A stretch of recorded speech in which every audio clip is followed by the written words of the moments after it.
Hi friends, ఎలా ఉన్నారు? మీరందరూ బాగున్నారా? మీరందరూ బాగున్నారని కూడా అనుకుంటున్నానండి. ఈరోజు వంట చేయలేదండి.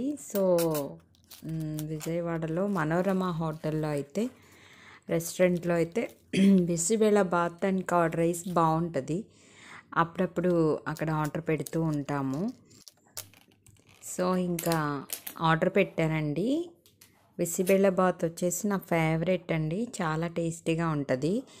అంటే నోటికి రుచి లేనప్పుడు కానీ, మనకి కొంచెం సిక్ అయినప్పుడు కానీ ఇలా కర్డ్ రైస్ ఇది తింటే చాలా టేస్టీగా అనిపిస్తుంది. ఆర్డర్ పెట్టాను. అయితే ఎప్పుడు కూడా దీనిలో కర్డ్ రైస్లో నిమ్మకాయ బద్ద కూడా ఇస్తారు. వీళ్ళు మిస్ చేశారు ఈసారి.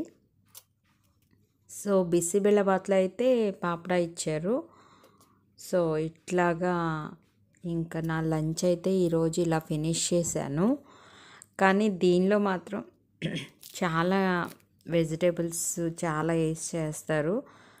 మన తమిళనాడు ఫేమస్ కదండి బిసిబెళ్ళబాత్. కర్ణాటక, తమిళనాడు సైడ్ ఎక్కువ తింటూ ఉంటారు.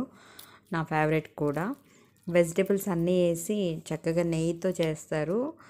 చాలా టేస్టీగా ఉంటుంది. ఇది తింటుంటే మాత్రం కొంచెం ఎనర్జీ వచ్చిద్ది.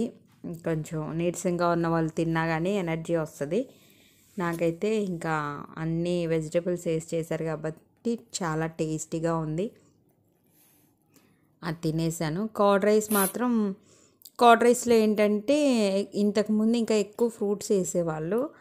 ఇప్పుడు వచ్చేసి only pomegranate seeds and small Apple pieces cut చేసి వేశారు. ఇంకా two three types of fruits వేసేవాళ్ళు. ఈసారి ఎందుకనో వేయలేదు. అంటే నేను ఫుడ్ ఆర్డర్ పెట్టేసరికి లంచ్ టైం ఆల్మోస్ట్ దాటిపోయింది.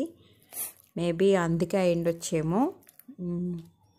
ఈరోజు మీరేం స్పెషల్ చేశారు? లంచ్ ఏం తిన్నారండి? కామెంట్ బాక్స్లో కామెంట్ చేయండి. మీ ఫుడ్ ఏంటి ఈరోజు స్పెషల్ అనేది. సో ఈ పెరుగన్నం మాత్రం రైస్ కొంచెం గట్టిగా ఉంది. ఎందుకనో ఈసారి అంత క్వాలిటీగా రాలేదు ఫుడ్ ఆర్డర్ పెడితే.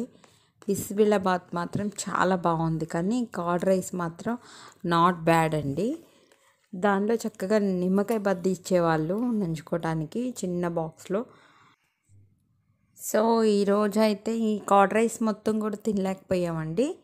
నేనైతే హాఫ్ తిని వదిలేసి, హాఫ్ కూడా తినలేదు, ఒక 4-5 స్పూన్స్ తిని వదిలేసేసాను. సో ఈ వీడియో ఎండ్ వరకు చూసినందుకు చాలా థ్యాంక్ యూ. వీడియో నచ్చితే మాత్రం please like, share and subscribe. See you next video.